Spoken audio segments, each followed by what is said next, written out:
La nouvelle du cambriolage spectaculaire du Louvre n'a pas surpris. Ici, au musée des Beaux-Arts, l'affaire est prise très au sérieux.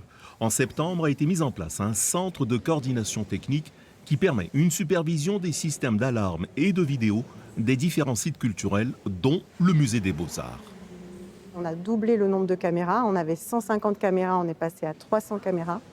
Caméras nouvelle génération qui permettent vraiment de détecter les mouvements anormaux. Et on a une douzaine d'agents qui se relayent 7 jours sur 7 pour regarder tout mouvement anormal à l'intérieur de nos musées.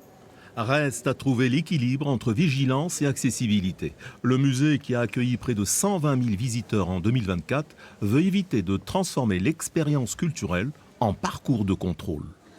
Faire en sorte qu'on se sente bien au musée, mais que aussi peut-être ils sachent faire en sorte de laisser de l'espace pour les visiteurs, tout en sachant repérer les comportements peut-être dangereux.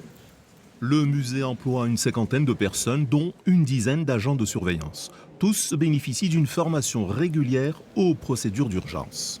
Nous sommes en lien permanent avec les services de la police nationale, notamment via le système Ramsès, qui permet, sur ce musée des Beaux-Arts, d'avoir une réaction de moins de 5 minutes des agents de police nationale en cas d'effraction.